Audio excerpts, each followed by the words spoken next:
apologies. I was having an issue with my technical issue, so please forgive me all in attendance. I do understand and appreciate the substance behind the meeting. We will call this meeting to order. It is 6:02 p.m. And can we have a roll call, please, Ms. Wester? Piles, Present. Kennard, Here. Terrell, Here. Beard, Here. Thunderbird, Here. Wester present, Martell. Present. We have a quorum. Please join me for the Pledge of Allegiance. I pledge allegiance to the flag of the United States of America and to the republic for which it stands, one nation, under God, indivisible, with liberty and justice for all. At this point in time, we're going to turn it over to the public in an orderly fashion. We do have some substantive items on the agenda. And if you'd like to comment on these items, I encourage you to do so. Now is the time. Now, this is for agenda items only. If there's anybody that would like to comment at this time, please unmute yourself, introduce yourself, and your comments will be limited to 3 minutes, please. The items for consideration this evening are the millage levy summer 2020, the approval of the 2019-20 and 2021 budget, the education enhancement millage revenues, layoffs, and excuse us for that vagueness. And item E is request to release RFP for secretarial services. So at this point in time, again, if there are members from the community who would like to speak, I encourage you to do so. Please unmute yourself in an orderly fashion, one at a time, introduce yourself, and again, limit your comments to 3 minutes, please. The floor is yours. Martell, this is Yes, ma'am. Mrs. Beard. I'd like to amend the agenda if we can. Yes, ma'am. The action item for the approval of the final budget should be the last item that we approve due to the other items based on how those go would impact the budget. Here's where you Agreed. go. Agreed. Is there a motion on the floor? Where Cooper says up there at the top. Mr. Cooper, please mute all non-speakers at this point, please. Thank you.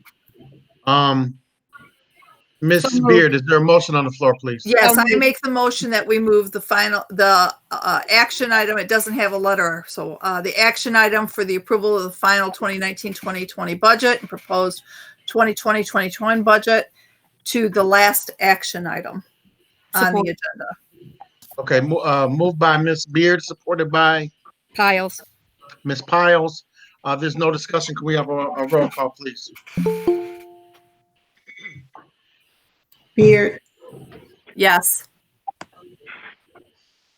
Piles, Yes. Kennard, Yes. Thunderbird, Yes. Terrell, Yes. Wester, yes, Martell. Yes. Motion carries. The agenda is amended. Thank you, Ms. Beard. And so now again, we're going to continue with the public comment. I know there's a lot of commentary from the public regarding some of these items. And I want to make sure each and every individual has an opportunity to speak upon these. If there's any members from the public which would like to address the board, please unmute yourself at this time. Introduce yourself and please limit your comments to 3 minutes, please. Mr. President. Yes, ma'am. Piles here. I have received an email from a stakeholder to be read for public comments, if I may proceed. This is not my stakeholder. Please, go ahead. Okay, outsourcing secretaries. I have not been able to get this out of my mind since the proposal was brought up at the study session. I absolutely believe that Ms. Crockett and Ms. Rudolph are trying their best and that we are in good hands with them. It is nice to see the administration once again showing that the teachers are valued. It is long overdue. It has been my opinion since I was a parent volunteer that they are underpaid and overworked. A lot of the reasons for that don't have anything to do with the district, but is true nonetheless. When I think of Romulus Strong, though I think of us all, not just the teachers, we should all be valued. The secretaries are the face of the district. They register information that accounts for our funding. They deal with confidential information, parents, and students. They help teachers, other support staff, and administrators. We have started chipping away at the team already, and if we continue, we will not be putting our best foot forward. We can advertise all we want about how great our district is, but when they actually get here, it's the secretaries they see first. If that gets compromised and people come away with the feeling that we don't really know what we are doing, then it won't matter how many teacher jobs you saved. I would hate to lose teachers, and I know this is a difficult decision. I appreciate you looking in all the places to make cuts before touching the teachers. That's important, but I don't think we should outsource our secretaries to accomplish that. And that is submitted by employee and citizen Roxanne Kucharski. Thank you, Ms. Piles. And I know a lot of board members have received correspondence from various community members, as have I. But I want to give opportunity to the individuals or public that would like to comment that are with us today to speak before we share any additional. So at this point in time, I want to turn the floor over to the public. Please feel free to unmute yourself, introduce yourself, and proceed with your comment. Tony Heimberger. Mr. Heimberger, the floor is yours, sir. Thank you. I live here in Romulus, and I've been here for 30 plus odd years. My family has been here for longer than that. Our schools need to have a radical change. Yes, I understand that we are short on money. That's why there is possibly cuts coming. First off, do not come to the taxpayers again for more money. There is no more money to be had for the schools from the taxpayers. Our schools need to step up and do something to bring the kids here. Our kids that live in this town won't even go to our schools because they are so bad. So number one, the school board needs to step up and say, okay, enough's enough. Why are they not coming here? What do we need to do to fix it? That should be priority one. That way our head count can continue going up and we will not have the issues that we are having financially and asking the citizens to buck up more money since we are one of the highest tax school districts in the state of Michigan. That is all I have to say. Thank you, sir. And your comment is so noted. I appreciate your feedback. Do we have any additional commentary from the community, please?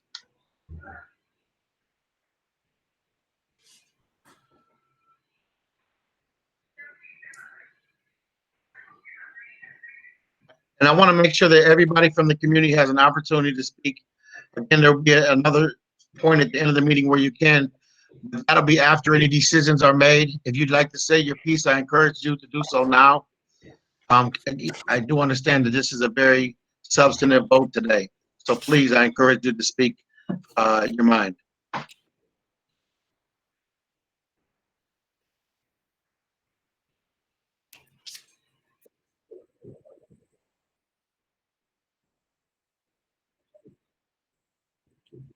Thank you, Mr. Cooper.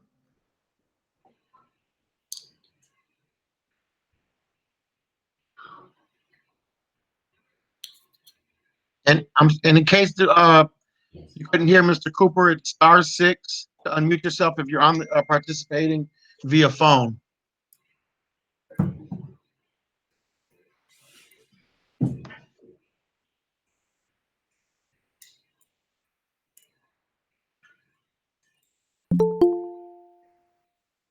Okay, I guess we'll move forward. I was expecting a lot more commentary. But we'll move forward if there's no additional. At this point in time, we're going to move into action item A, which is the millage levy summer 2020. If one of my fellow board members have a topic sheet, we can open this up, please.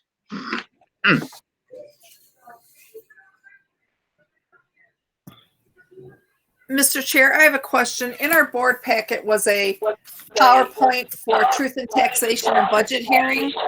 Is that going to be presented tonight?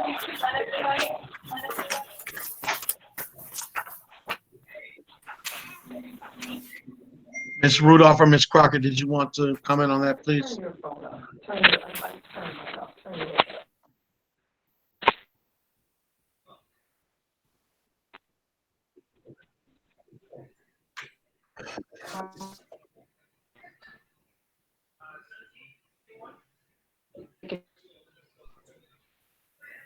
Hello? Hello? Yes. Can you hear me now? Ms. Rudolph? Yes, can you hear me? Yes, I'm not sure if the audience can hear you. You're a little faint.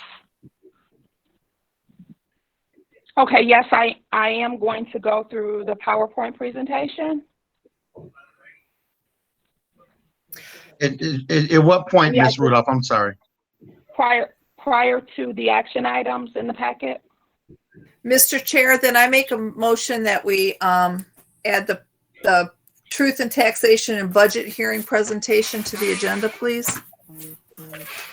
Okay, agreed. So moved by Ms. Beard. Is there support? I'll support it.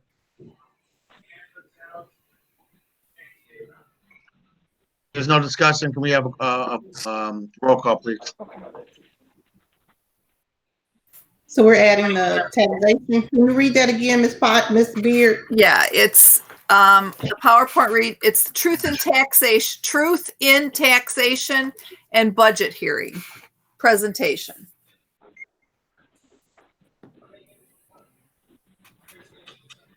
Thank you. So roll call. Beard, Yes.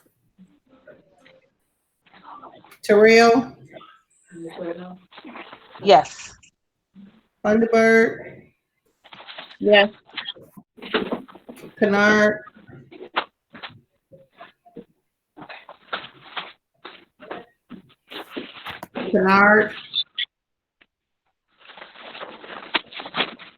Yes. thank you. Piles,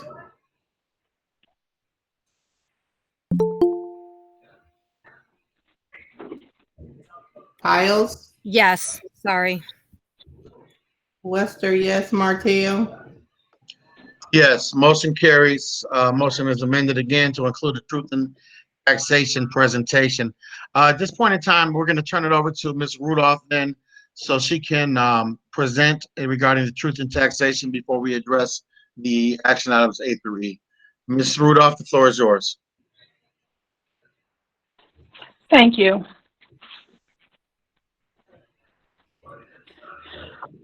I'm going to start off by talking about our tax levy, our tax rate request, the L4029.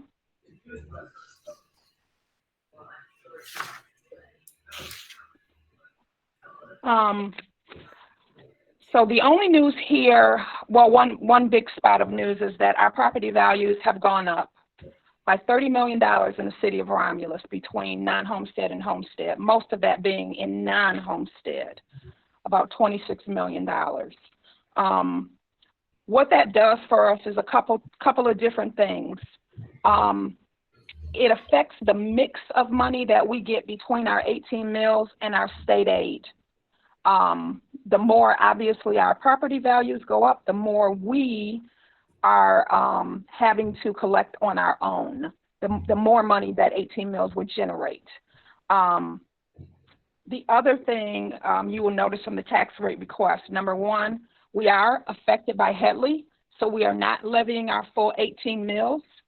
That happens every time your property values go up faster than the rate of inflation, and it's a permanent reduction. So this is where we are now.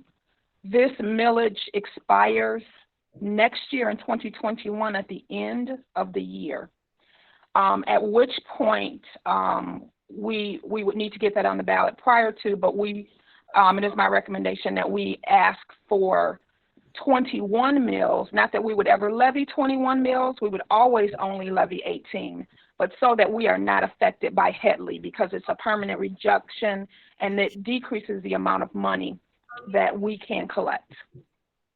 The other change on here is our hold harmless millage.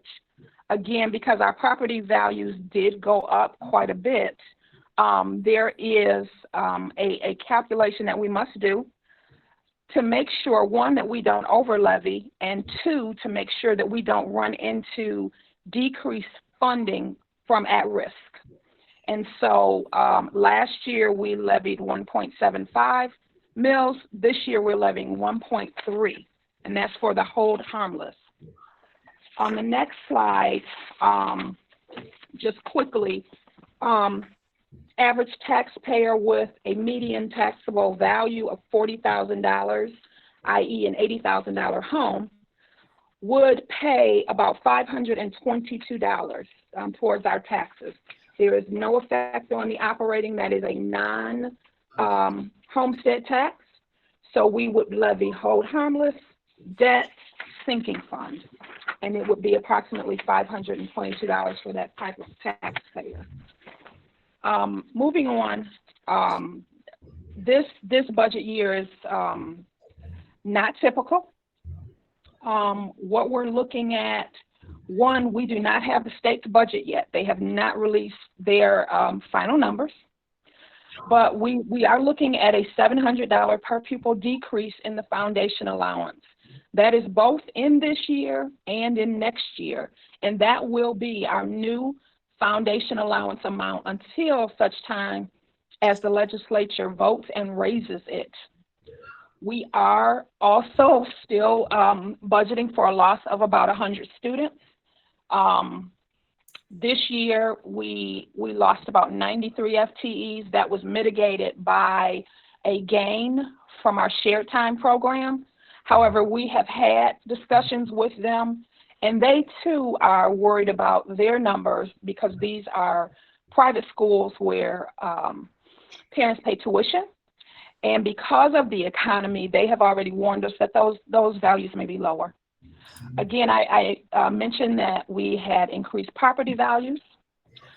There are district raises in this budget. We are governed by collective bargaining agreements that were already settled, so some bargaining units will be going up in the next fiscal year. We have looked at decreases in building budgets. We have looked at everything that we proposed last week in terms of cuts, as well as trying to be as creative as we can with the CARES Act money to try to backfill as much as we can. But again, it's a tremendous amount to absorb in 1 year. We proposed last week a first round of cuts. We are continuing to look at every area possible. The question is not this or that, it's really both, and we have to do as much as we can. So with that, looking at our firstly proposed budget amendment, that is taken into account the fact that the state has indicated that they will take $700 per pupil in this fiscal year. So that's taken into account. A lot of our grant revenues, we are rolling over till next year. We were not able to spend them, and they have allowed us to do that. In addition, there were some savings that we did experience because of this COVID-19 situation. Mind you, the 3/4 of the school year was over when this hit. And so there were things that we just could not save. And as a matter of fact, according to the governor's legislation, we were told to continue paying our staff and that we would continue to get our state aid. But there were minor things. Our transportation was lower. Our building energy costs were lower. Just, incidental costs that because we were not operating in buildings every day, we did not experience the level of sub costs as we normally would because we weren't calling in sub teachers. So this year, we are looking at only designating $700,000 of the enhancement millage, and those are items that that we do need to buy. The biggest item being buses. We need to continue buying those buses, but this puts us at a little over 5% in our unrestricted fund balance.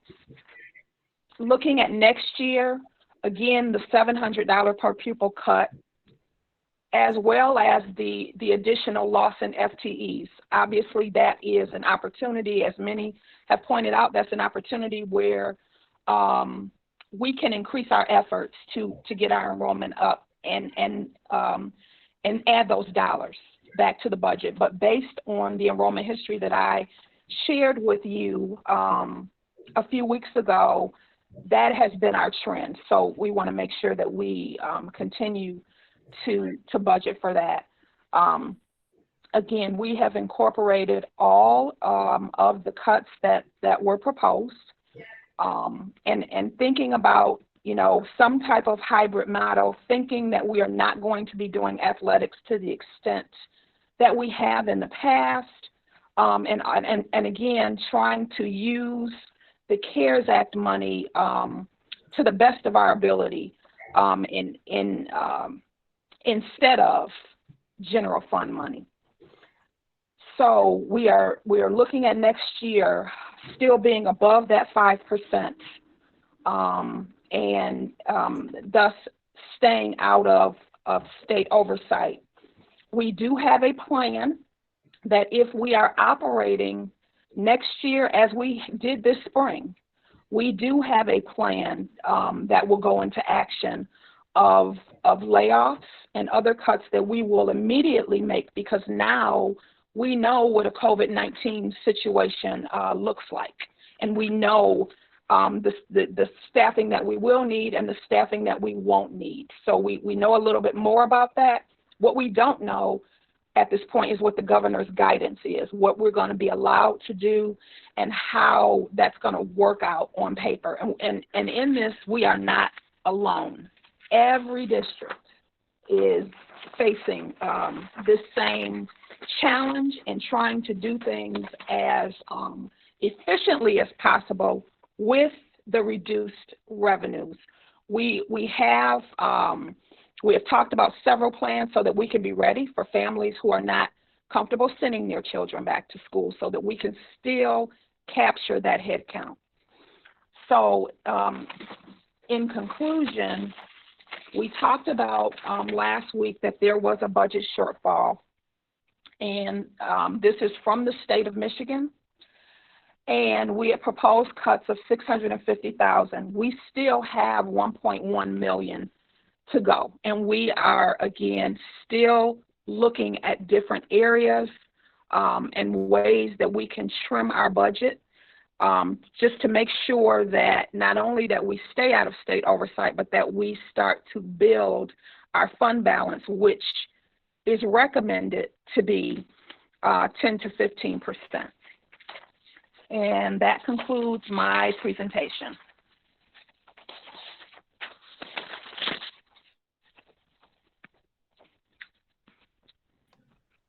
Thank you, Ms. Rudolph. Before we get into some of these action items, I just want to comment briefly. I'm sorry, let me take this off. I'm not a numbers person, but I'm a people's person, I'd like to think. And I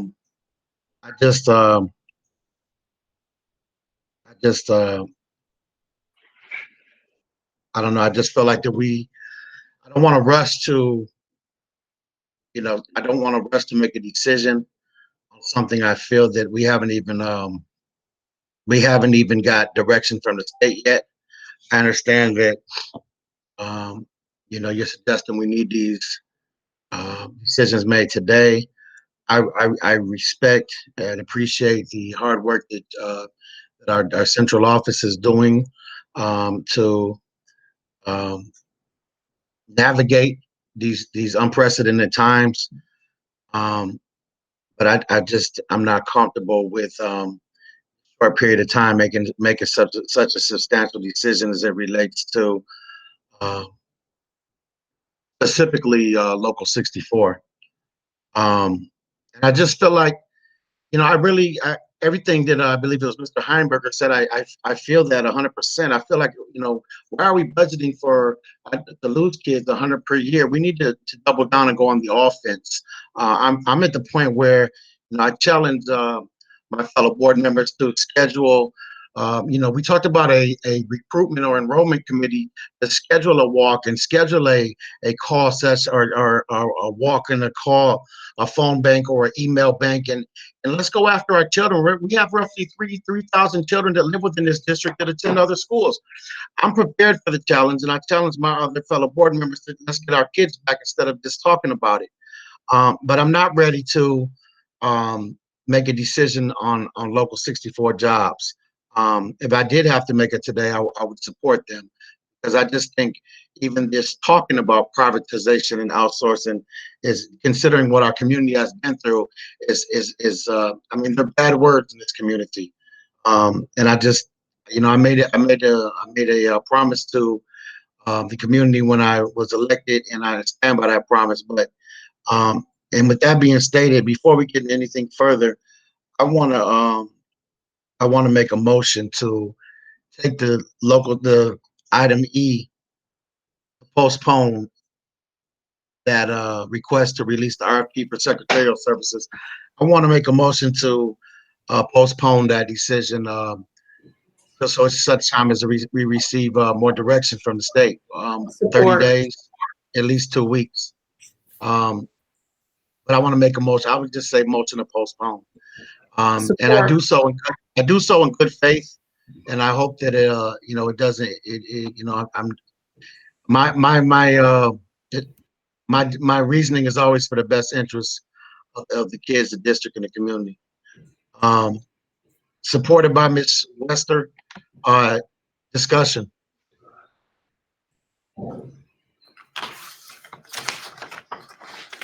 This is Kennard, Mr. President. And this will be to our finance director. If we postpone making a decision on the union, it will definitely impact your budget proposal. And what are the alternatives in terms of what we will be sending forward? I know we got a deadline date to respond with the budget request of this to approve our budget June 30th. And so what are the repercussions in, sending a lower budget?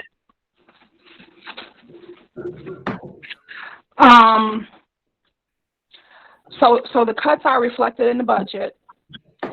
And but it's just that it's a budget. It's an estimate. We were not asking for a decision to be made on Local 64, just to get an RFP going, because it takes time to get an RFP out, get results back, make decisions before the beginning of the school year. And so as you go into July 1, 2020, this is a group that is going up because these are previously negotiated raises. And so that's basically it. Thank you, Ms. Rudolph. Can I say something else before we proceed? And I don't mean to cut anybody off, but from my understanding, we're talking about $85,000. I just feel like we could find that $85,000 somewhere else. And I've offered a few potential alternative cuts, but I just think that the risk versus reward is not. We're gonna just the talk, and I know it's just an RFP. It's not actual outsourcing at this point, but just the talk or the perception or the, just discussing outsourcing the community is very post-traumatic for a lot of families. Is, we've already outsourced our cafeteria workers, janitorial, our bus drivers. And I just think it's going to have a more adverse effect than the $85,000 cut is worth. I think that we should really work to find somewhere else where we can make that cut. And that's just my.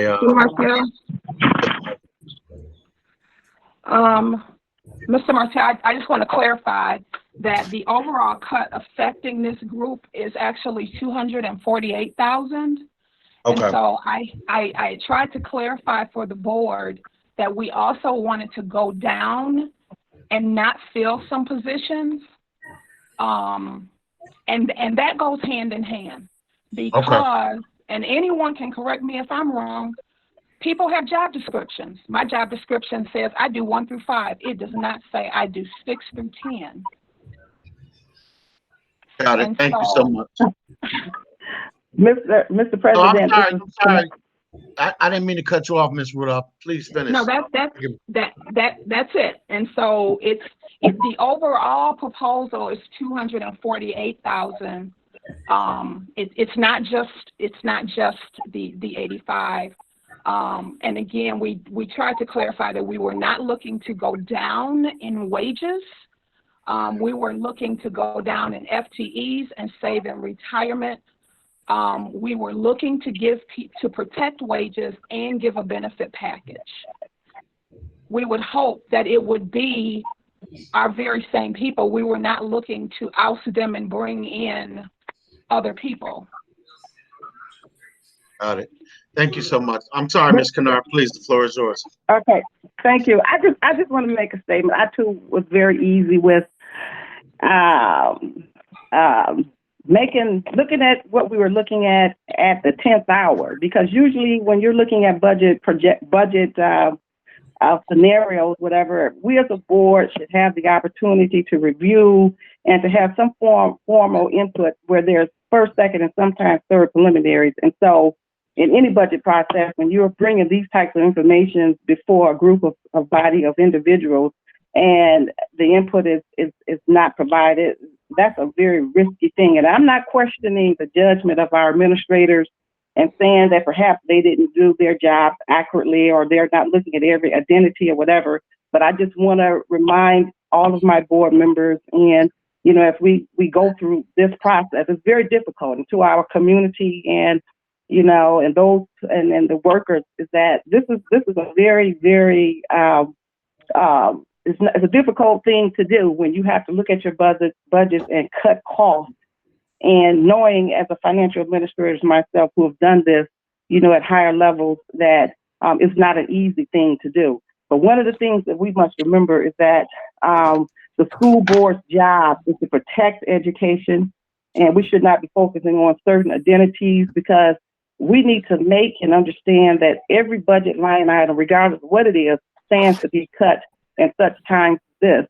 And our district does not stand alone by itself, because other districts are having the same serious, tough cost savings to save for the district. We're not by ourselves. So we as board members should remember this is going to get worse before it gets better, as we've heard some of those conversations across, with the state and what we have to do. And so I just want to let you know that this is not an easy thing for us to do, but we must remember what we're here for, and that is to save our district. Thank you, Ms. Thank you. And thank you, Ms. Kennard. And I will Mr. say President, that, who was this, sorry. please? Ms. Terrell, please. The floor is yours. I just, mine is more so of a question.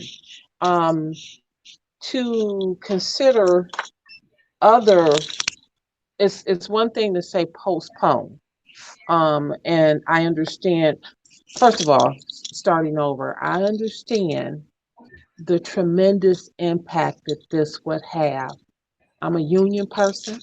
I love my union people. I love my union families. I want, it would be my desire, if I had it, to, just go ahead and say, okay, this is where you make it up, but I don't have that option. So as a board, postponing this, but we also know this is something that we have to address. We don't have an option. We also know that what Ms. Rudolph has proposed is just a drop in the bucket as to what we're going to have to do in order to survive. So I would like to say, first of all, ask when and how will we consider other options? Just saying we're going to go out and look for students, that's not going to be enough. And so as far as the time frame is concerned, we get these, if we hold off on the vote, and I'm fine with that.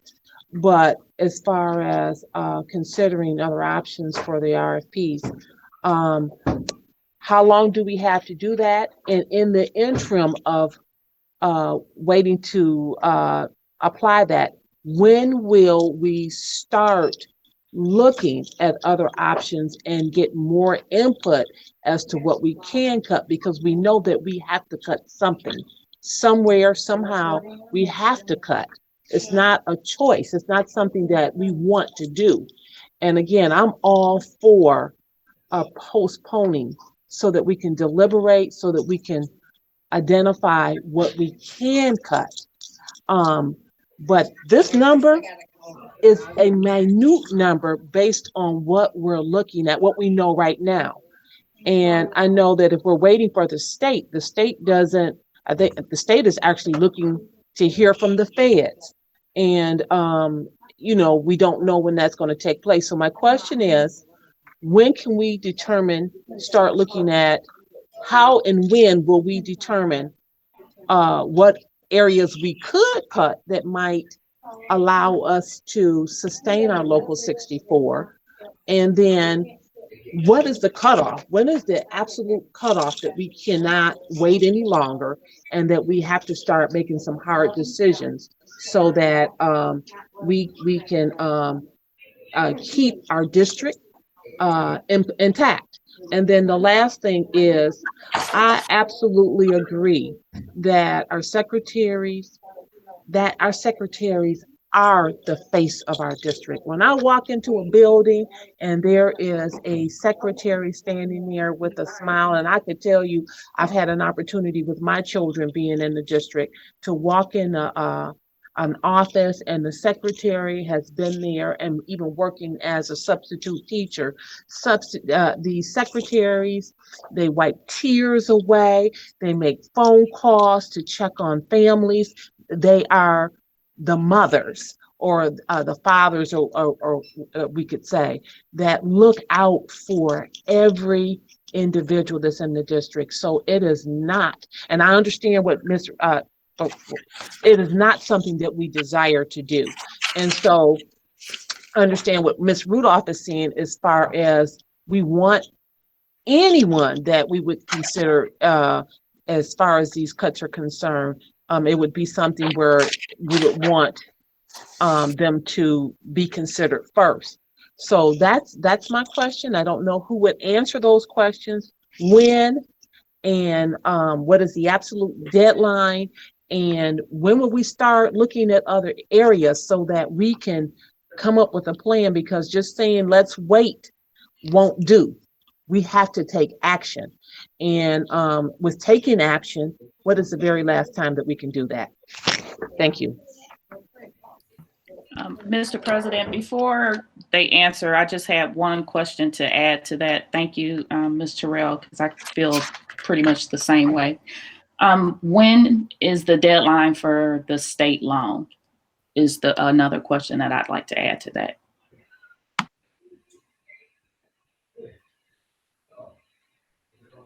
I do not know when that deadline is, but we are not in a cash poor position where we would need to get a state aid note for this year, really up for the year. So up until next spring.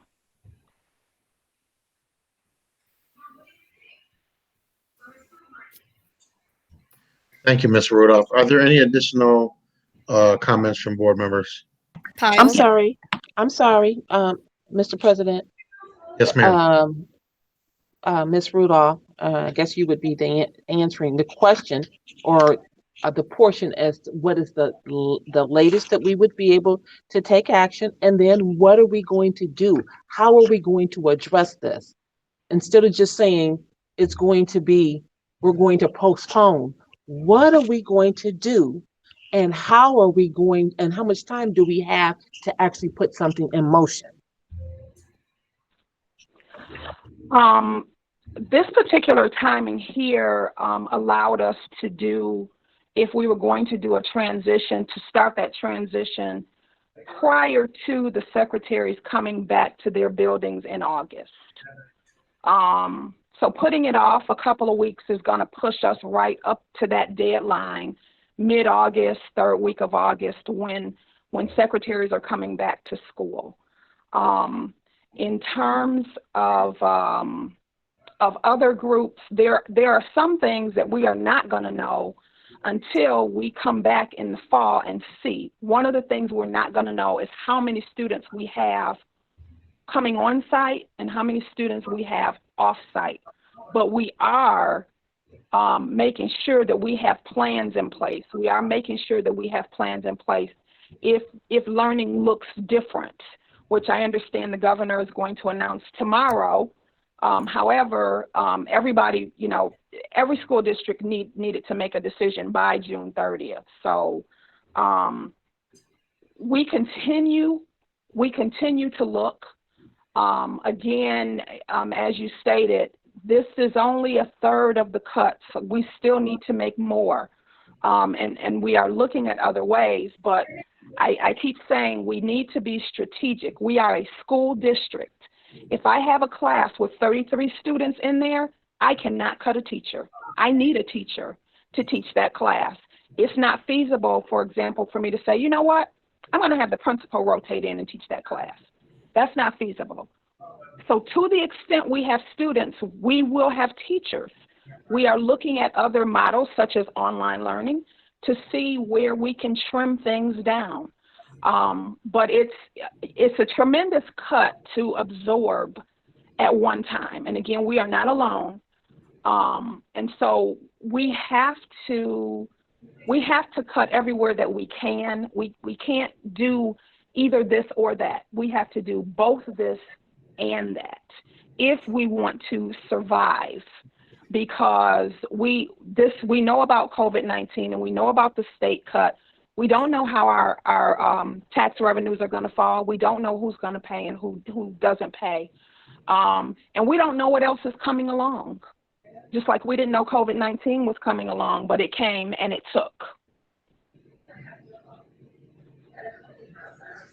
Thank you, Ms. Rudolph. Is there any additional from board members, please? Yes, Mr. President, this is Tanard again. I have a question for Rudolph. When you sat down and you were deliberating on what line items to cut, did you? This was the only thing that was presented to the board, because I'm assuming this is your best things that you thought you should do at this time. So, what was your alternative pertaining to this particular first cut? I mean, usually there's more than one preliminary. So, what else did you have on your table or mind when you sat down and made this decision on the cuts that you presented to the board? Or was this the only thing? We looked at several additional things to this. Again, we could cut the budget, but we have to be strategic in doing that. So, for example, a lot of people say, why don't you just cut teachers? Well, because we have students that need to be taught. So we can't just cut teachers. That's not, it sounds like it's the easy answer, but teaching students is really what we do. And so it's hard to cut there. The opportunities that we have is one, online learning, which we're still researching, and maximizing class sizes, working with that master schedule to make sure if we can have 33 in the class, there's 33 in the class. We looked at every area. We got suggestion. Why don't you just cut this position? Why don't you just cut that position? Without an understanding of what that position actually does. I got the suggestion, why don't you just close a building? Closing a building in your district, you have all of your elementaries around in the corners of your district. Things in the middle, you've already closed them. You have your elementaries on the border. If I close an elementary on the border, I would have to budget for the fact that, you know what, those kids just might cross over. Because one, talk about uncertainty. What's going on with Romulus? They're closing schools. They only have 6. And it may be more advantageous or look better or look more solid if I crossed over and went to Wayne Westland or Huron or Metro Charter or Summit Academy. We have a good number of our students that are in charter schools. And so we have to be careful that we don't become non-competitive with the schools that are around us. So I'll give you one model. For example, we could close Wick Elementary. We could make the middle school a K-8 school. All those teachers at Wick, they're just going to move over to the middle school. You literally would save a principal. The secretary, they will probably need her, because now you have all these extra students in that building. You'd have to reconfigure things so that kindergartners aren't next to 8th graders. So you might have to do some construction and some rearranging of how the students flow in the hallway. But that building, you can turn the heat down in the winter, but you can't turn it off. You're still going to pay. You can turn the air down in the summer, but you can't turn it off. You're still going to pay. You're still going to do the grass. You're still going to do the snow. And so what you would save by closing that building is not a lot.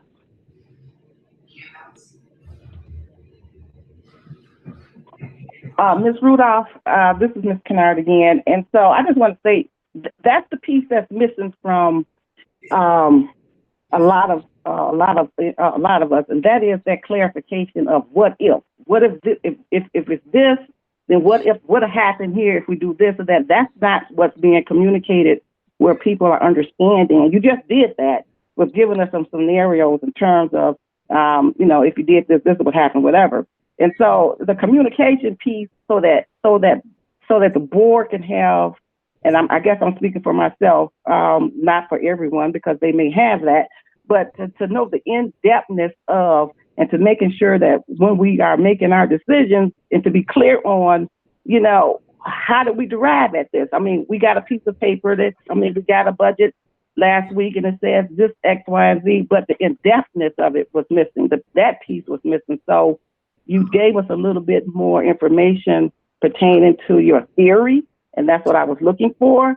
I'm looking at the theory and how we're deriving at the cut.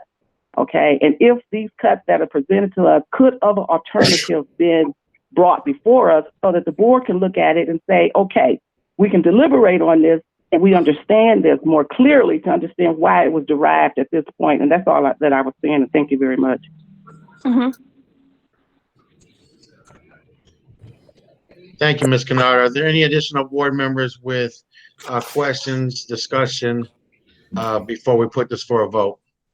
I have some things, Mr. President. Please, Ms. Files. Okay, so just so that I'm clear on some things. First of all, anybody who knows me knows that I am relational and I care about people, and I understand the importance of the people we hire in this district because they are in the front lines with our students. And our objective as a board, I believe, and I can speak personally for myself, is 100% our students first and the sustainability of our district because our community needs that. So that being said, with the decisions we make, one, we need all available information because we need to stay out of state oversight first. That is a place we cannot go and we need to avoid. And obviously, the cuts that were presented are a step in that direction, but certainly not a finish line to that end. Second of all, secretaries. We have 6 children, and we have, for the past 30 years, had a child in an educational setting. And currently we have 2 left that are still in school. Over the years, my relationships have been key with secretaries. And to this day, I have secretaries who are no longer secretaries, but I met in that capacity, listed on my children's emergency cards because they were the first face. And even though year after year we got a different teacher, the secretary remained the same and relationships developed. And I trusted that person because they knew my child, to the point where there have been secretaries who I have placed on emergency cards when they're no longer working in that capacity because I trust them with my children.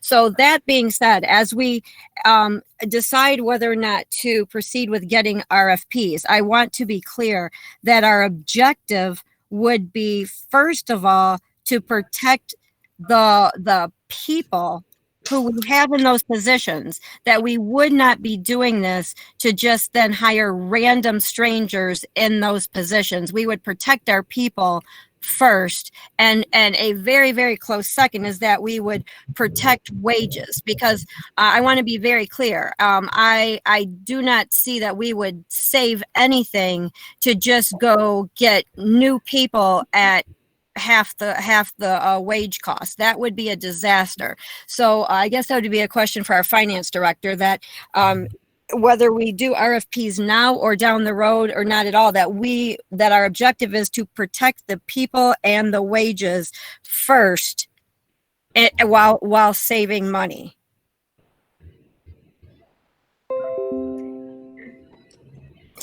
Is that correct or not? That is correct, Mrs. Piles. We were definitely trying to protect the wages. We had a couple of objectives. One was to decrease the number of FTEs, and secondarily then to save the retirement by outsourcing. We were not looking to decrease the salaries. And, let me just say, and I wasn't here when you all outsourced before, but I can say I have 2 people who report to me in transportation who I bet were very loyal when the district outsourced. I can definitely tell you they are extremely loyal today. They are still loyal, and they are great employees even today, even though they don't work directly for our district. I can count on them for anything. Okay, thank you for that, because I just wanted to be clear on that we're not looking to save money by getting rid of people and just hiring strangers and at a fraction of the cost, because we will absolutely get what we pay for at the cost of foregoing relational capital that isn't measured on a budget sheet. My other question is, if by the RFPs, are we looking at what those costs would be and what the benefits would be available to our secretaries, and we still have the option to not go with any of those? Or are we voting, just to be clear, are we voting on we are going to outsource? I was asking you to vote to extend a request for proposal for secretarial service. That is a information gathering that will require an additional vote once that information came in, similar to every other bid that we've always done. Debbie, I have something to piggyback off of you when you're finished. I'm sorry, Ms. Gregory, this is limited to board members. Okay. I do apologize. And then I'm sorry. And then I also parallel Ms. Terrell's point of, if we postpone, obviously, like, if there's benefits, we need to exhaust all other options. And clearly this is a situation where we need to come up with more options other than just Local 64. But if we postpone, are we going to gather new information and come up with more ways, or are we merely kicking a can down the road? And if we if we are receiving RFPs, is it possible that we'll realize, I mean, at least we'll have information to see that it's not cost cutting, or it is, but at the same time, we can still be focused on the recruiting efforts, which, you know, I hit on that every meeting, that we don't have control over budget cuts, but we have control over going after our students. But in the meantime, regardless of how we vote, we still need to be looking at ways to increase our enrollment and other cuts we can make. And I will say that I'm glad we're not talking about closing a building. There's a district, and I'm not going to mention them by name, on the west side of the state that had to make the decision, unfortunately, because of these cuts, to close an entire building. And for our district, that would be devastating on so many levels, even though it might make sense on a balance sheet.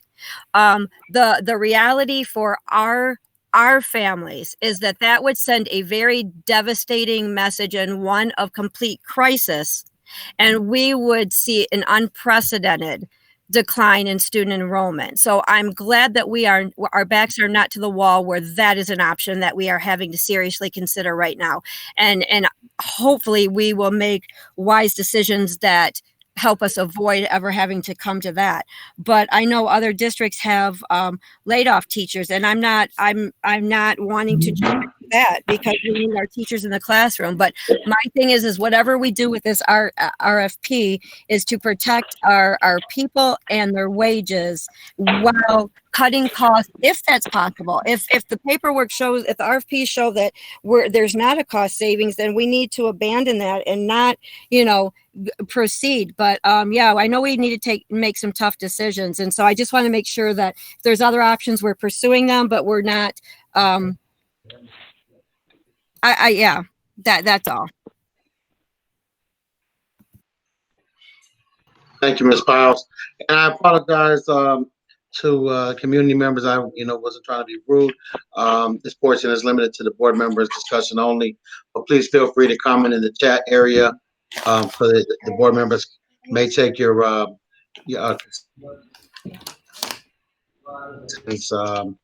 into going into their vote. At this point in time, if there's no additional discussion by the board, we are going to vote. Again, the motion was made by myself to postpone the request to release the RSP for secretarial services. And it was supported by Ms. Wester. Before we move forward with this vote, is there a recommended date, or is 30 days gonna cripple us as a district? I mean, I would like some type of guidance as far as that. I know it's been asked by other members. Can we have some type of guidance, Ms. Rudolph, please? 30 days would be difficult, because we have the start of school. And you need to allow time for people to transition over. And so I would ask that if you're going to do it, that you would do it as quickly as possible. I wouldn't take 30 days. Mr. President. Yes, Ms. Funderburg. So here you go. And again, and I think she cleared it up for me for sure, is that we're just requesting to get numbers so that we can look to see, because we may find that it doesn't work. And so I just I'm almost feeling like it just needs to be an option, but for me, it needs to be like the last option as we are vetting the other cuts that we may have to take. And because we have to be prepared for a new school year, I just wouldn't want to be scrambling at the end trying to figure out what in the heck are we going to do. And then also too, we talk about the human capital piece. We have to give people an opportunity for whatever direction that we decide to go in, an opportunity to, do what they need to do on their end as far as their personal affairs. And so I just kind of feel like just getting the numbers and the vaccine, if the union is going to be working with us in regards to trying to see what they could do on their end, maybe it might not be a necessary thing that we have to do. So I just kind of feel like we should move forward with the RFP, but knowing that this still has to come back before us on yes or no on how we're going to proceed. But we need to give people an opportunity to kind of figure out what we're going to be doing and not let it be something that kind of falls by the wayside, because we got a lot of irons in the fire. And so I just don't want it to get lost in some of the things or something else to hit the fan and then we're scrambling. So I don't know. I kind of think that we should proceed with getting the RFP, but also working on our other options so that we're not caught off guard. I just don't want to be playing chicken with the state either. Oh, I That's understand. it. Thank you so much. Okay, so I guess I'm going to reiterate my motion to postpone the Secretarial Services RFP. We just put a number on there, 3 weeks. Is there support? Do you still support that, Ms. Wester? Yes. Okay, supported by Ms. Wester. There's no further discussion. We'll do a roll call. Piles,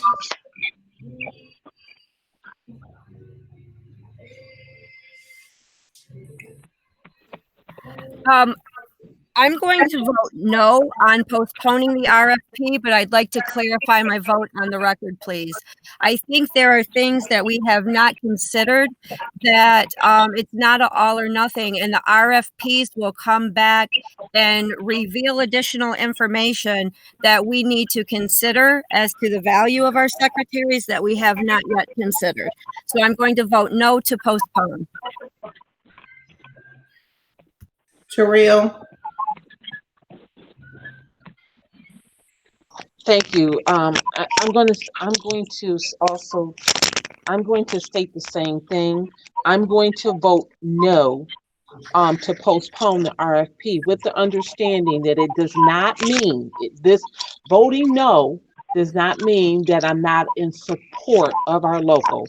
Voting no for me means that we're gathering information so that we can make a wise decision to see whether or not it might even be of value for our local 64. So I am voting no. Thunderbird, No, for the same reasons. Beard,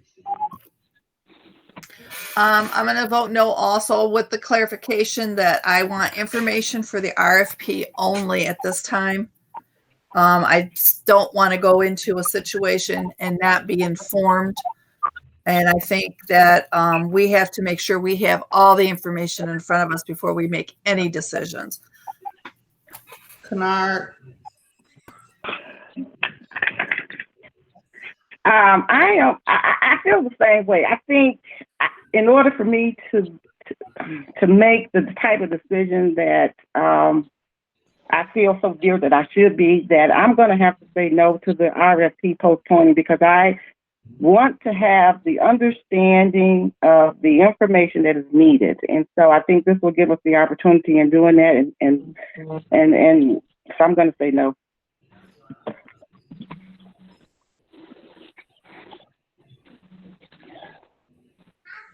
Martell, Yes, of course.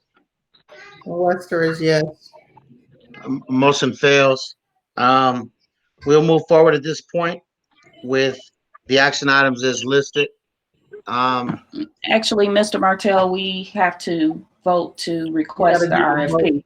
Yeah, for the original motion. Yeah. I'm sorry?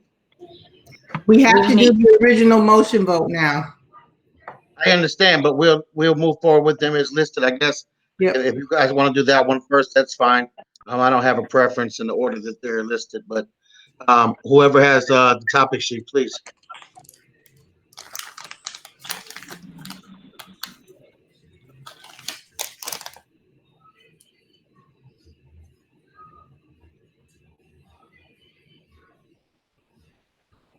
Is there a motion on the floor?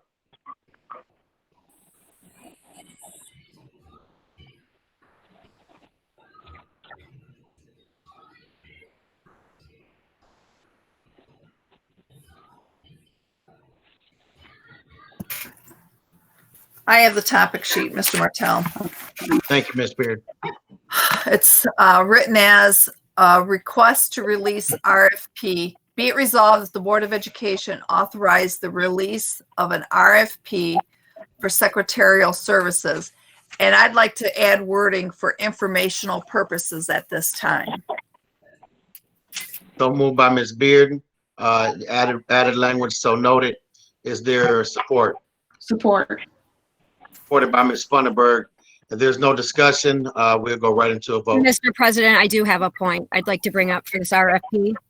When we speak RFPs, I want to be certain that we are putting out a request for a bid, clearly stating what it is that we want from the secretaries, because over the years, our secretaries have assumed more than just the traditional secretarial duty. So I want to be clear that when we receive these, and this is for informational purposes, thank you, Ms. Beard, for that clarification, that we are looking on paper at what, if we outsource, what these secretaries will do and what they will not be required to do under these various companies. Thank you, Ms. Piles. There are, and the reason I say that is because right now we have some medical components. So I want to make sure that if, as we get these RFPs, that we don't assume that another company will have their secretary coming to us and administering insulin or doing different tests. I want to be, because I don't want our students, I don't want to cut costs and then our students are left lacking. So let's be very clear on what we want and that's stated in the RFP. Thank you, Ms. Piles. Before we move forward, is there any additional discussion? I feel like we've exhausted most of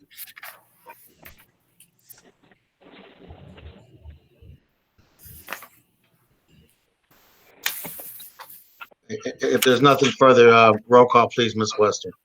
Piles, Yes. Funderburg, Yes. Beard, Yes. Terrell, Yes. Bernard, Yes. Wester is no, Martell, No. Motion carries. For the request to release an RFP for secretarial services. At this point in time, we are going to move forward with the remaining action items as listed, starting from the top. If one of my colleagues or fellow board members, excuse me, have the topic sheet, the floor is yours, please.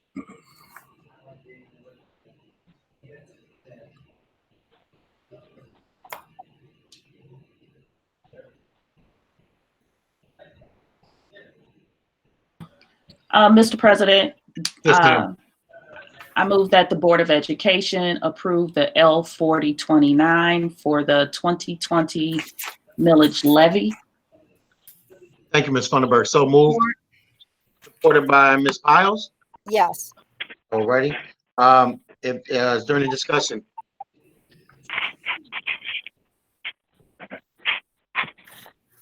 There's no discussion. We'll go right into the roll call, please, Ms. Wester. Piles, Yes. I'm sorry, Mr. President, I couldn't get to my mic fast enough. And so with the L 4029, Ms. Rudolph, if you could please, in the presentation, what page was that as far as was that like the second or third slide? You were saying that had the L 4029 information in it? I believe it's the very first slide after the title.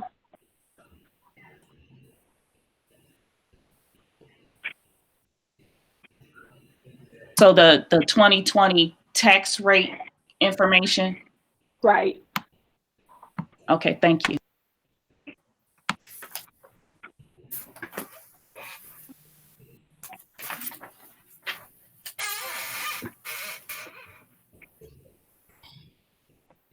Any additional discussion?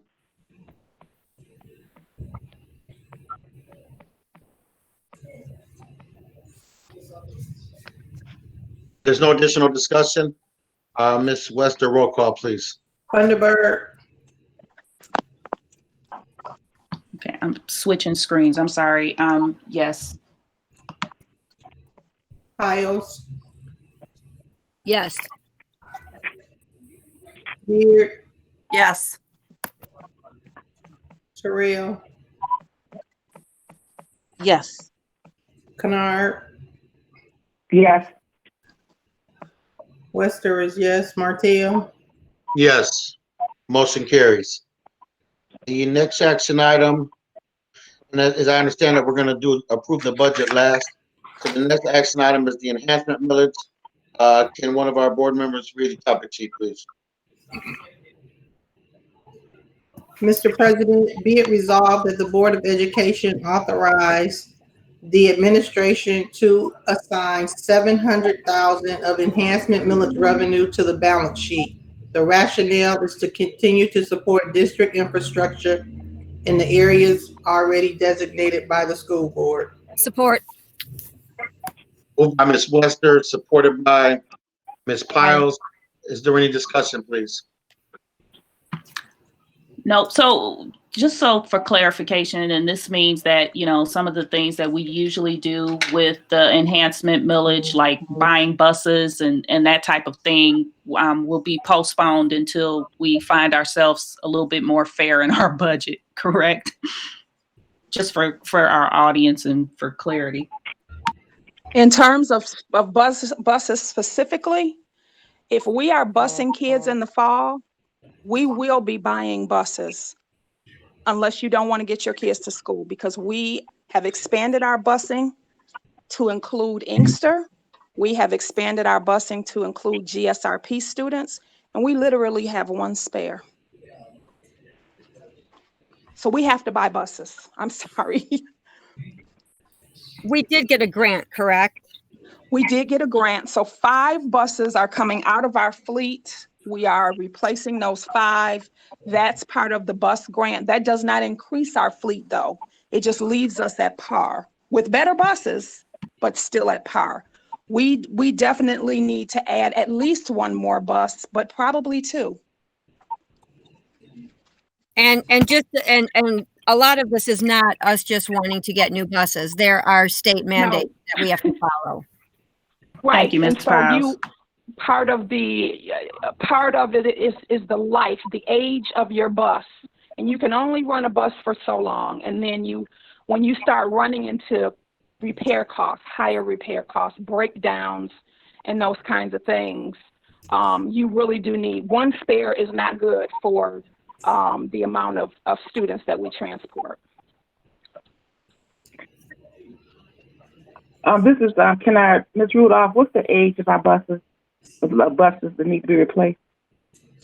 We have a staggered fleet of buses, so they are not all equal in age. I don't have that bus inventory in front of me, but I could definitely send it to you. Thank you. And the reason why we do it that way is so that our buses don't all break down at the same time. So we try to make sure that they're staggered in age by a year or 2, so that when we start nearing end of life, we are not bombarded with bus breakdowns.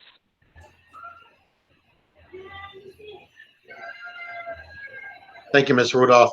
Is there any additional discussion from the board?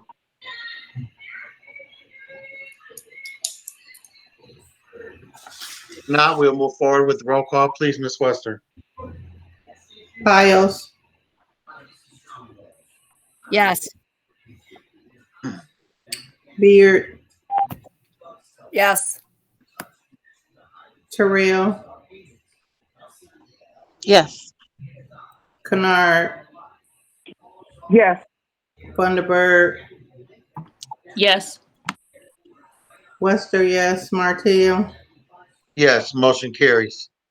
The last action item up for tonight is regarding additional layoffs. One of my colleagues, for the purposes of the discussion, read that topic sheet, please. For purposes of discussion, Be it resolved that the Board of Education approve the layoff of the following positions: layoff athletic director, pay a stipend; layoff communications officer, and pay a stipend; layoff one secretary effective August 2020 as part of staffing reductions not to be included in outsourcing proposal. The rationale is part of cost reduction plan due to budget cuts. Budget Kennard, support. $235,403. Thank you. So Sorry moved about by, no problem. So moved by Ms. Kennard, Wester, support. supported by Ms. Kennard. Yes. Yes, ma'am. Discussion, please.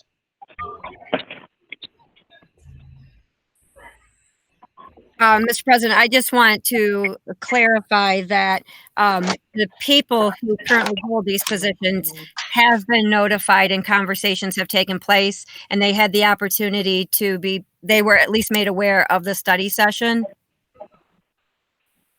I believe that was confirmed at our last study Okay, session. I just want to be clear on that. But Thank you. I will leave that to Ms. Rudolph or Ms. Crockett to confirm.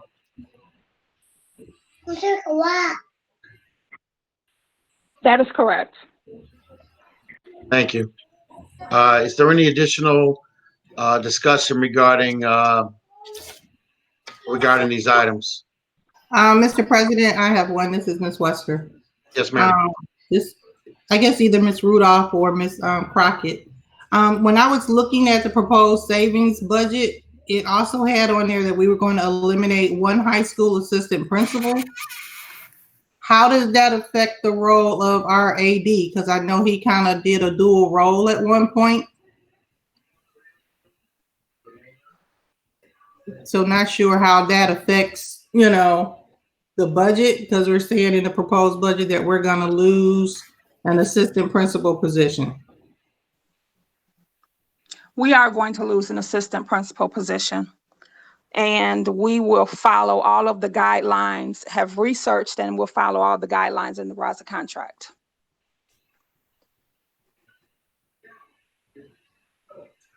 Thank you. Mr. President, Yes, ma'am. I have a question as it relates to the stipends. And I guess my question is, we say that there are, with there being a stipend, is there a cap on, when you say part-time and you're estimating what it might be? Is there a cap, a dollar cap that relates to the positions that are going to be paid on stipend? And that's to Ms. Rudolph. We have not set those dollar limits as of yet, because it depends on how that looks when we divvy that work out. Is it going to one person? Is it going to two people? Obviously, it's going to be on an after hours basis. One thing that we're looking at is taking a current position that we do have and decreasing that position to a 70% position. And then in that way, overall, we would not be increasing dollars in terms of paying that person a stipend or something to do this job. But we're looking at creative ways to keep that within budget. So, Mr. President, if I may. So, Yes, ma'am. Floor is yours. So, Ms. Rudolph, when you say the budget implications are $235,403, then that means that number won't be reduced, correct?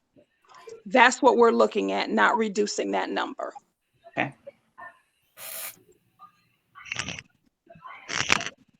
I have a comment to the stipend that Ms. Terrell mentioned, that one, when we do find out what those assignments look like, that the board receive, the information on what the stipends are being paid out.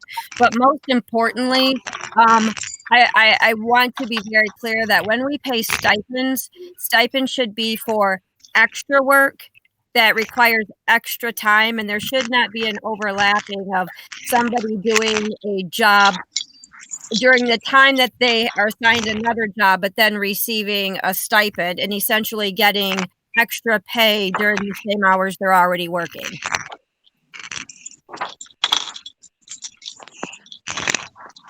And this is Kennard. I have a comment on that as well. And pertaining to the stipend, is the stipend going to be reviewed year, over a time period ongoing, or is there a time period cutoff?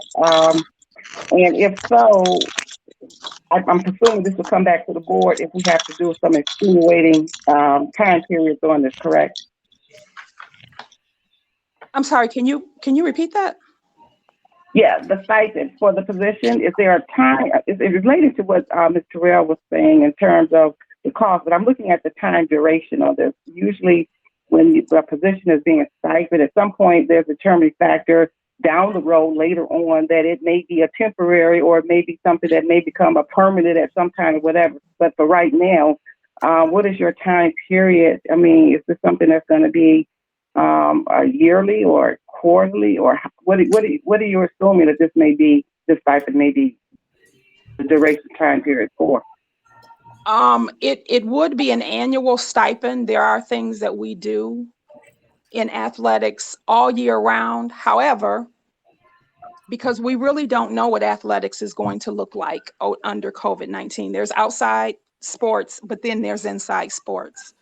So we're not sure if there's going to be reduced schedules. And so we were, in terms of doing this position on a stipend basis, we were not looking to reverse that anytime soon unless our head count increased and it dictated that we could support having an athletic director position. So this particular item will be forever. And whether, how often it gets paid and those types of things will be determined by actually what they will have to do. But we'll try to follow the guidelines of other stipends, as listed in our teacher contract to be consistent. Mr. President, I have one last question, and it's only for clarification. Yes, ma'am. With the way everything is set up, and I know that there's a lot of work that goes into processing and issuing those stipends and being able to monitor. Is there or will there be something that's put in place so that okay, we're reaching this threshold, or we're falling below this threshold, so then we do have extra money that could be allocated somewhere else? So I guess my question is, do we have a tool that's already in place that will allow the stipends to be monitored? I began tracking stipends this year by setting up a special account for them. The principals have had some conversations during their retreat about parameters for stipends, putting things in place to monitor performance to get the stipend, etc. We are asking at the beginning of the school year for principals to give us a stipend budget. For example, if you have 2 new teachers in your building and they have a teacher mentor, we're asking for them to give us those types of budgets, your grade level leaders, your department heads, if there would be any clubs, and there are going to be parameters around those as well, so that at the beginning of the year, we will know what stipends are going to look like, but also having parameters in place for such a time as this, when everything stops and everybody goes home and things aren't operating. So in short, yes.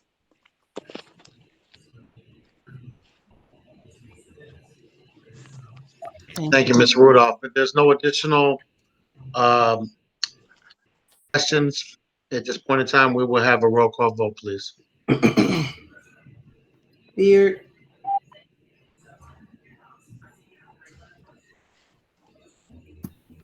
Yes. Terrell. Terrell, Yes. Piles, Yes. Thunderbird, Yes. Kennard, Yes. Wester, yes, Martell, No. Motion carries. At this point in time, we are going to move into the next portion of the agenda.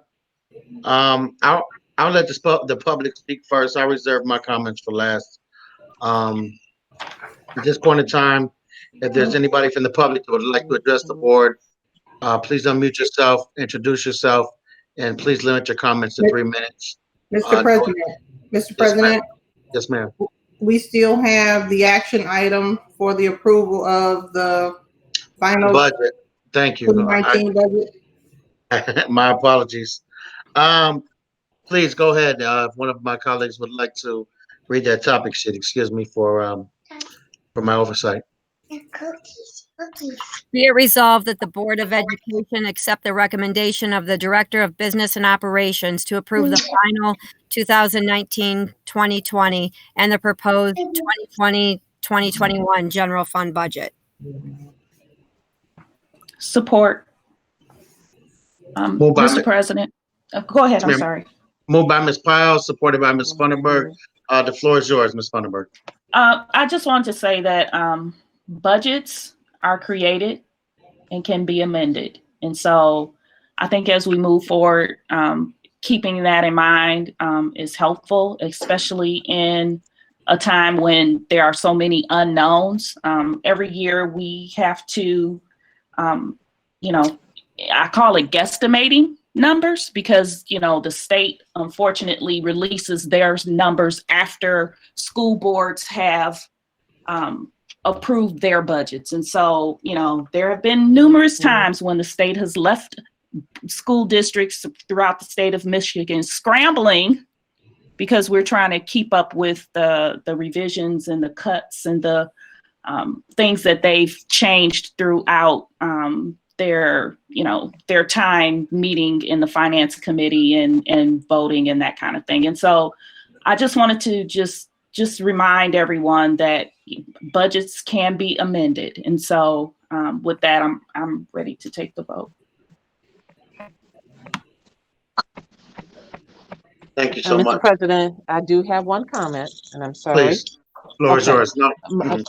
My comment is, we've made the decision to go ahead and review the RFPs, but also that keeping in mind, which I really felt like I feel like we have not addressed my question. When will we start looking and determining, we're going to make this vote, we're going to vote on this budget right now, but also I would like to know before we leave tonight, when are we going to start addressing the issue at hand? Are we going to start creating committees that can dive in addition to the finance committee, that can dive in to actually find where we can make some cuts so that even though we're guesstimating, I like that term, we're actually coming up with some ideas. So I don't want to leave tonight, if possible, without coming up with something so that we can start taking some action. Thank you, Ms. Terrell. Ms. Rudolph, did you want to comment on that or anybody else before we go into this vote? Okay, go ahead. My mouse earlier was not working at all, so I'm glad that Ms. Rudolph and I have talked enough about so many of these items that we pretty much give the same answers. Would you like to go, Ms. Rudolph? I was going to say we have a board finance committee that can start to dive into some of these areas. Again, some things look. This is a tremendous cut. This is not something that is just easy to trim out of the budget when you do what we do. You know, if we were a car factory, we could just make more cars and sell them, or make more widgets. But we can't, and nor can we guarantee the students that we get, nor can we run classrooms full of children without teachers. And so, again, so those are meetings that we can have as a finance committee as we get, as we start to hash through here at central office as a cabinet, what these kinds of savings can look like. If anyone has, and some people have, offered their suggestions, and we have given feedback to those individuals to clarify, this is why we didn't cut in that area. And so definitely we will do that going forward. But this, I don't know a recognizable district where we have cut $1.8 million out of the budget. That is something that none of us would even recognize. Can we come closer? Yes. But that this is a big order right here. And I would like to reiterate that just what Ms. Rudolph said, in 2013, the cuts that were taken, that I want to say the entire district ended up taking cuts as a result. This is almost double that. This is almost double that cut. So this is truly a deep situation. And again, it's not just us. And again, it's not because of us. It's not because of mismanagement. It's not because of anything that we've done. This is because of this COVID-19 situation that just came out of nowhere. And so in addition to the finance committee, we are receiving, we've had teachers, we've had board members, you know, who are presenting alternates and presenting ideas. Some of them may work, some of them won't. So we encourage you to continue to send those to us. And we're just adding them to the list. Some of them are repeated, and that's okay. We're also getting guidance, as has been mentioned before, from RISA, from those who have gone through similar situations. So it's not just us, and we're getting recommendations from outside externally. So we will keep moving forward with this. This is not, I'll keep saying, this is not anything, this is not a conversation we even wanted to have. This has happened to us, and we are going to get through it together. And I appreciate everyone who has continued to come out and supporting our secretaries. I mean, that's community. And that's being proven tonight. And so I appreciate everyone who's here. So, Mr. President, I'm sorry, Ms. Terrell. We had a comment where someone wants to know if can stakeholders be invited to be a part of these discussions to get some of their input. How is that being noted? Send it to us, absolutely. Because we need to, and I've requested that, and I'm going to continue to say send it. But if I may interject briefly, the finance committee meetings are open meetings as well. Am I correct? There. Finance committee meetings are open meetings. Correct. They should be, but they have not been. This is Kennard. That is true. They're open meetings, and I mean, if we have a finance committee meeting, I mean, you know, it's everybody should be invited to the table. I will say this in light of this recent discussion, or in this discussion, are we going to have a finance committee meeting within the next couple of weeks? We can delve into this further. We can have a meeting in the next couple of weeks. Hopefully, at that point, we will have more guidance from the governor. Thank you so much, Ms. Rudolph. If there's nothing further, can we vote on the agenda, please? Roll call. I mean, not on the agenda, excuse me, on the On the motion. on the budget, on the action item, excuse me. Terrell, Yes. Beard, Yes. Kennard, Yes.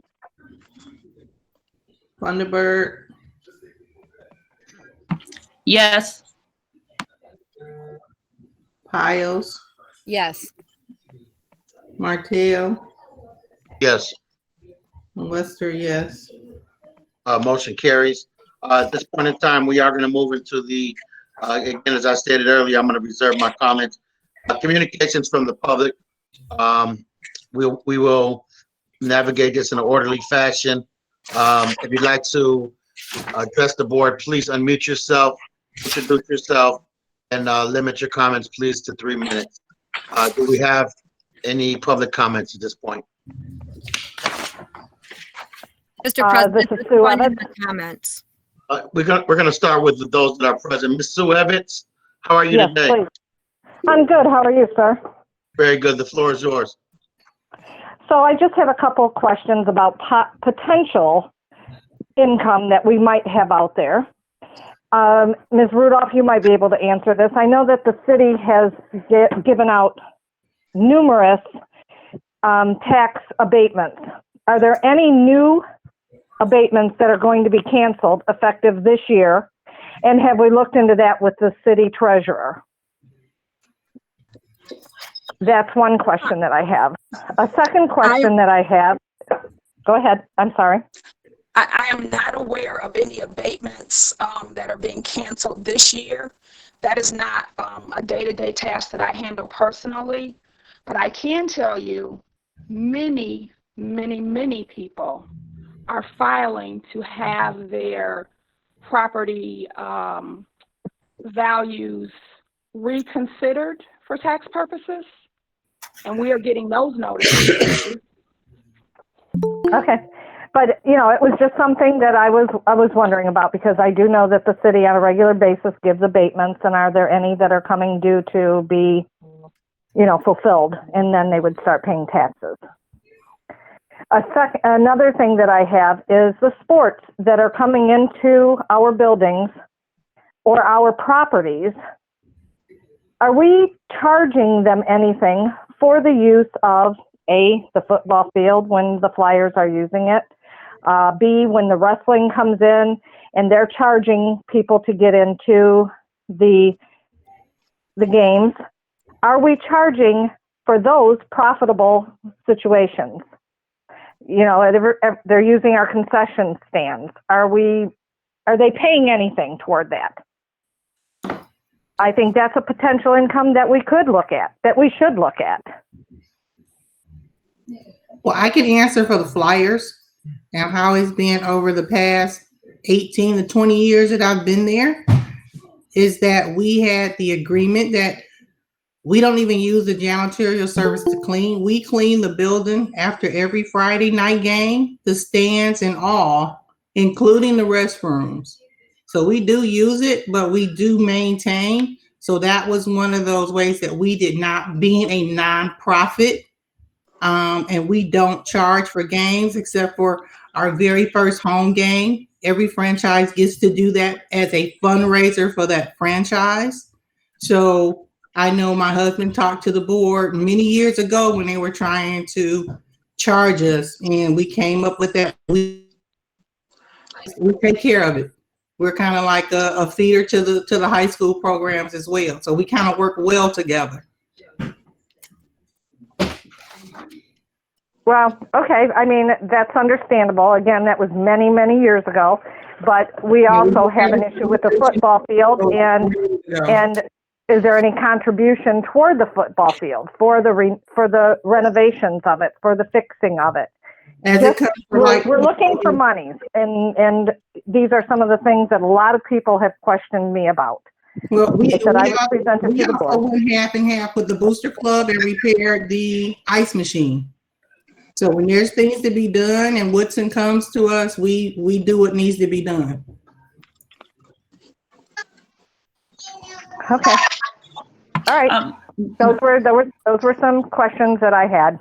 Ms. Evans, also too, I know with our wrestling team, actually they've got an event that's coming up in the fall, and they will be paying for our custodial. And so the extra services, so they get to use the facility, but because of the day that it's on, they've agreed to pay for our custodial services for that event. And so, you know, we try to make sure that we have partnerships because it is Romulus Community Schools.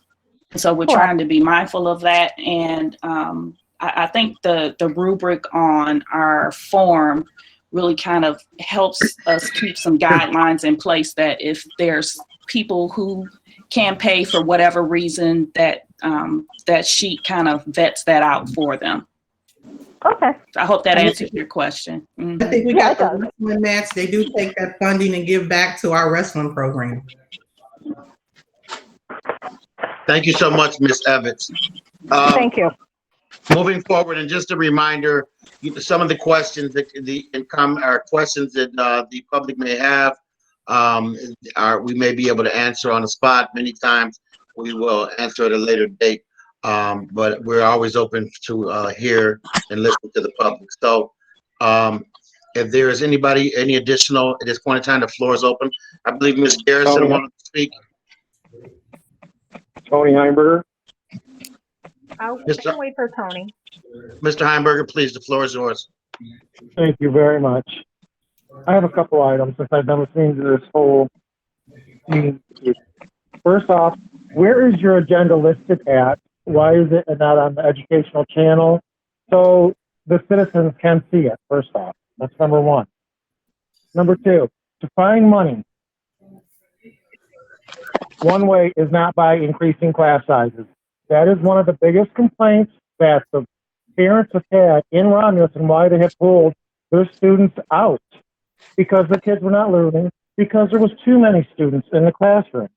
But there is a way for this school district to, make some money to help take care of this $1.8 million. These unused properties that the schools own need to be sold and need to be sold now. It does not matter if a charter school wants them or not. That happened before where the school board stopped the sale because the charter school was going to buy it. That was ridiculous. Number one, let's get the tax dollars. That's the main thing.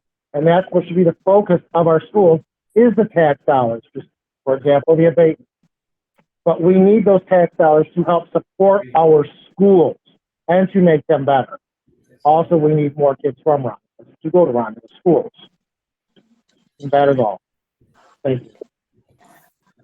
Thank you, Mr. Heimberger. Agreed. I think it's time to liquidate these properties and put some funds back into the district. But next we have Ms. Garrison, please. Thank you. There are currently 3 positions listed for downsizing. And I would like to know the reasoning behind the student services position being eliminated. That's my first question. And secondly, I'd just like to state that the district is proposing to downsize those 2 positions, and that's going to save $160,000. I would like the board to consider when reviewing that RFP that the remaining $86,000 can possibly be saved through retirement, wage freezes, furlough days, and healthcare discounts. Because the spreadsheet that I was provided with this afternoon, it doesn't match up with what my members are saying that they are earning. Thank you. So your first question, nobody's outsourcing student services. Your second question, in terms of earnings, in 2 days, I believe, your contract calls for a 2% increase. And so since we are looking at the 2021 school year, we looked at salaries with that increase, not without the increase. I understand that.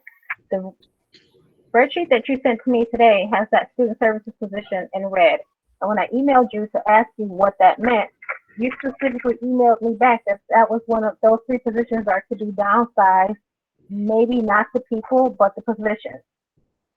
I can go back and look for the email to specifically. That particular person, their old position, which is not on the list, right. Special Services Secretary, is the position. That's the position. Okay, so that it's is not being eliminated. services. Okay, it should be, well, which one is being eliminated? The special services secretary is the position being eliminated. Thank you. And,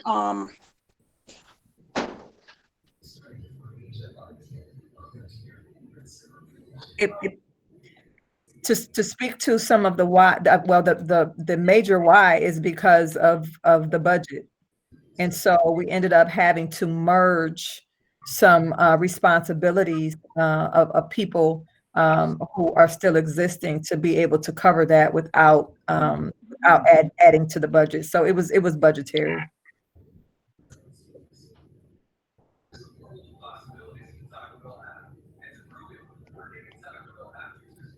Thank you, Ms. Garrison. Thank you, Ms. Crockett and Ms. Rudolph. The floor is open if there are additional public comments at this time.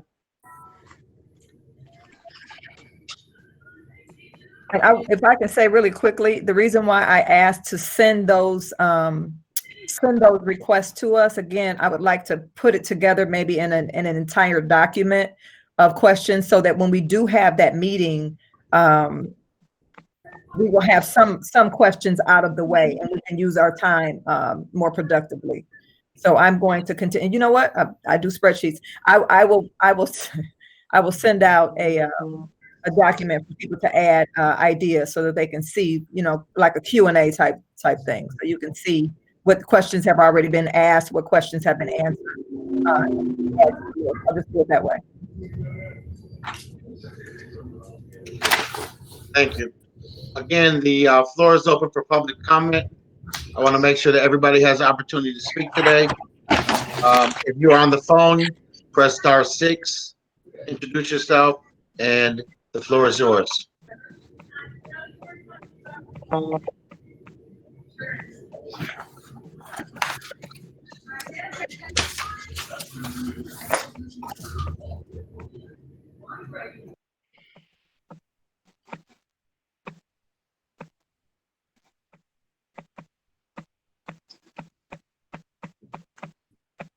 If there are no additional public comments, we will move into the communications from the board. Ms. Wester, if you'd like to do a roll call, we can just go in that fashion.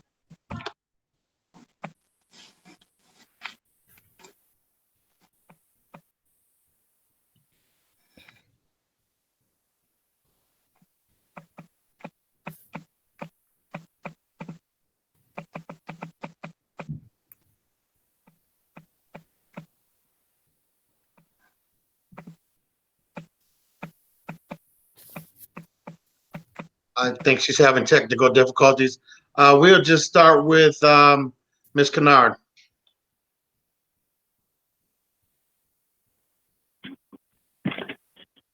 I would just like to say that to our public, that making these types of, and I kind of mentioned it earlier, I know I did earlier in terms of, how these types of communications are not always easy communications when we're talking about budget cuts and finances and the things that we have to do. But the good thing about it is that we've come out of this with some possibilities where we can go back and make some adjustments to our budget and gain greater understanding. But ultimately, we must also remember that we're here to protect our education district, and we and myself as a board person is going to look at all the opportunities and avenues that we can to make sure that we safeguard that.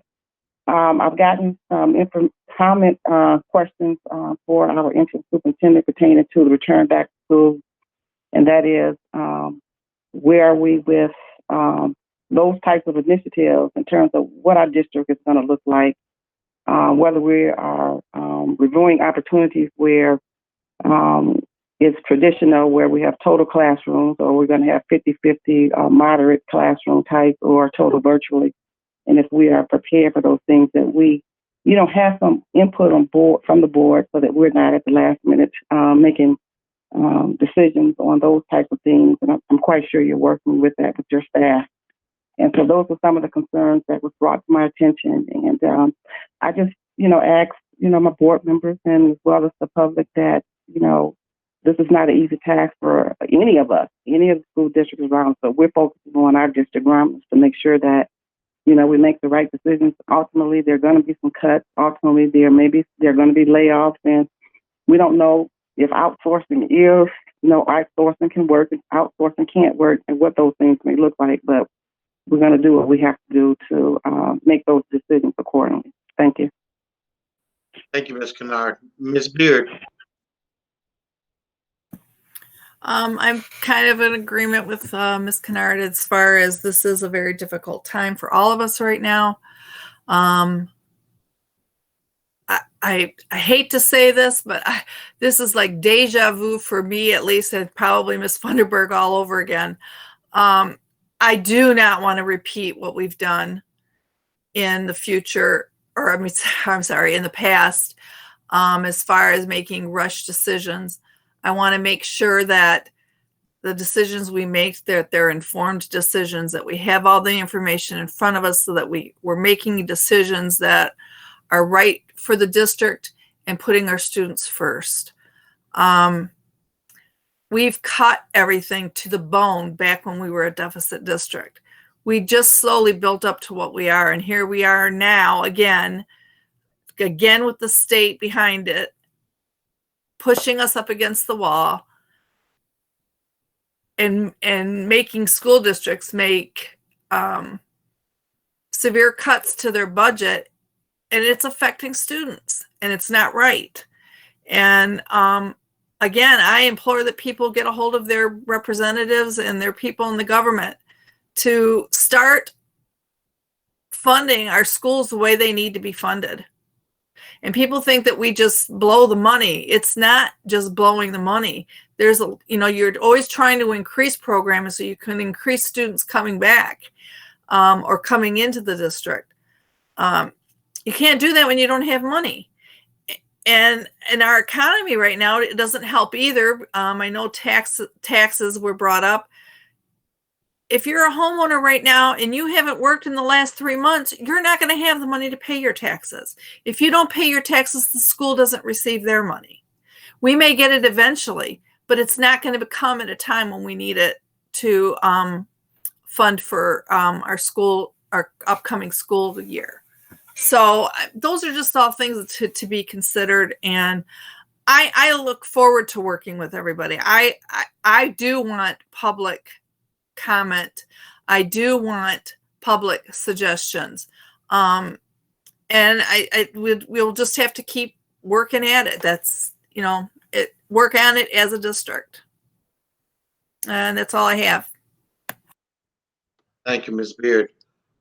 Ms. Wester?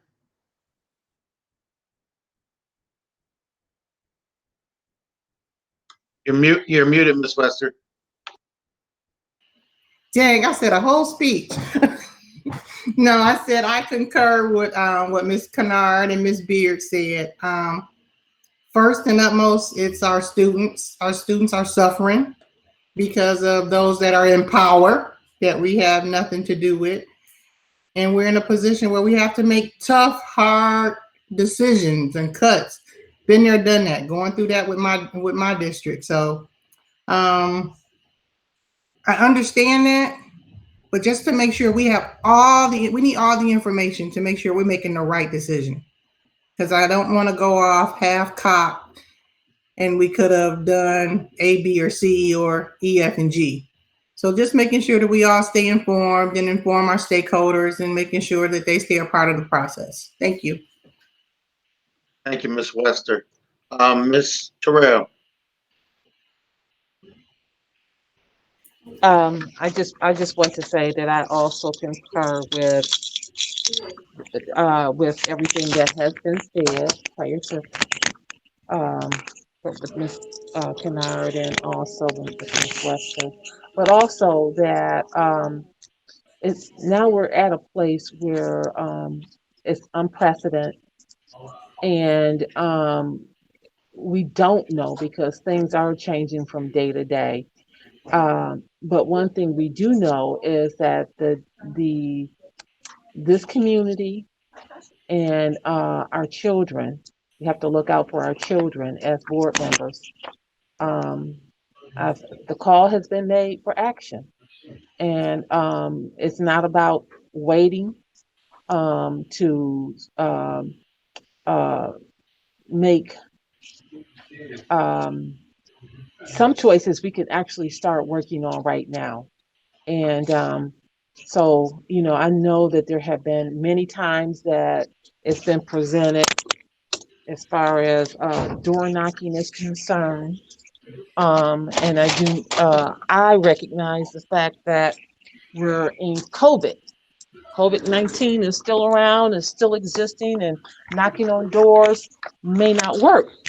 But things like making phone calls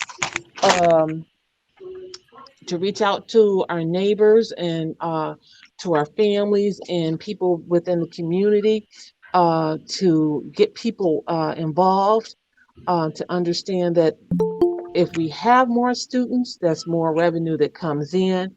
And let's focus on taking action, putting together some plans that will help us to make it through this tough time. And of course, it is going to be some very tough decisions that have to be made. But when you have people providing, when you have people coming together, that's where innovation comes in. That's where opportunity comes in to actually find some other areas. And so that's what I would like to say, that now is the time to take action. And again, as I always say, stay safe, look out for one another. That's it. Thank you, Ms. Terrell. Ms. Funderburg, please. Thank you. So Teresa, totally took my what I was going to say, almost verbatim. So I will not belabor you all, but I did have a question for our finance director and our interim superintendent, and that is Mr. Hamburg brought up the subject of property sales, and I know at one time we did have a couple of hits for Merriman. So if we could kind of circle around on with our real estate company to see where we are, because as much as I don't want to give away property, I do think that we do need to liquidate it, and especially if it means the salvation of what's going on now with some of the decisions that we have to make. And so maybe that is definitely an area where we can be a bit more aggressive. I know that you guys are probably working on your fourth and fifth plates of tasks and responsibilities, but I think, as we are kind of looking for revenue resources, that can possibly be a place where we can start. And even if it's just something as simple as, and I'll use Mount Pleasant, that has been vacant for almost seven years now. Maybe we are then looking, because I don't know at that building, if it's salvageable or not. So then maybe we look to just sell it for the property, the land. And so I think that those are probably some other considerations that we also need to be taken into account as we are moving forward, making decisions on our budget. Thank you. And we did reach out to the realtor this week, and I believe I saw a response today, so that we will get more information on that. See, you read my mind. Thank you. Thank you, Ms. Funderburg. Ms. Piles, please. Real quick, I know the governor is scheduled to release a return to school roadmap tomorrow that will have guidance for educators on what returning in the fall looks like. So I appreciate the work we've done looking ahead, but we really won't know what that looks like until we get that guidance from her and understand what will be required and what we need to do to be safe. So that will come out tomorrow, and not that it won't change before the beginning of the school year, but we'll have that tomorrow. The other thing,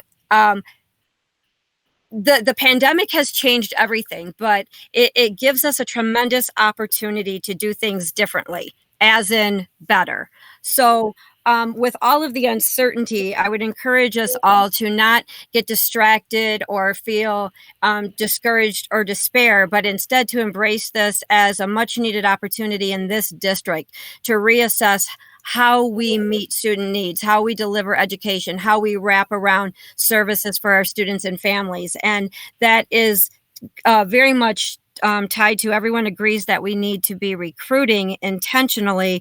But as we recruit, let our goal not just simply be to put, bodies in the seats, but to really be diligent in assessing our student needs and meeting them. Because if we just recruit students but we ignore their needs, we're not going to be successful as a district or fulfill our charge as leaders of this district. And not only to students, but as we talk about our class sizes, let's remain mindful that the teachers also are dealing with 30 plus unique individuals and that they need supports in order to be effective. So let's not be blind to that.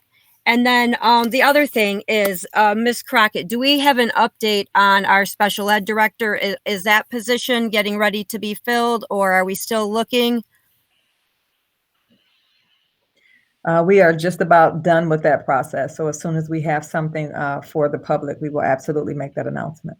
Okay, great. And then my other questions are the director of technology and also someone at GSRP. Those are much needed, especially GSRP, as we intentionally recruit and make our families in Romulus aware that that is open.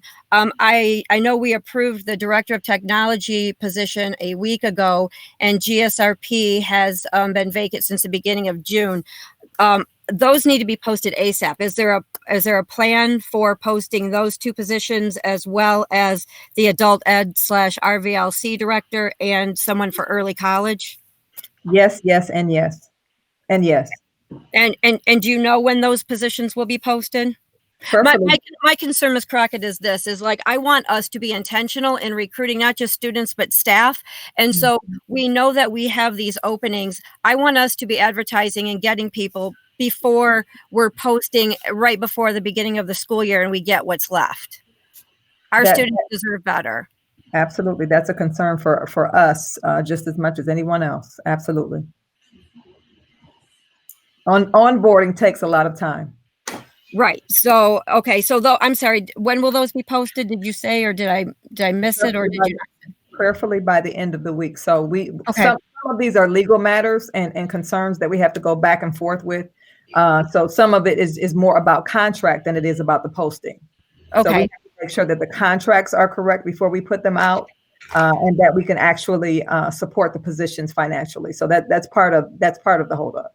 Okay. And could we get an update from Director of Human Resources at the next regular meeting as far as where we stand with positions and what's been posted or what needs to be posted? We will put that on the agenda. Thank you. And that's all.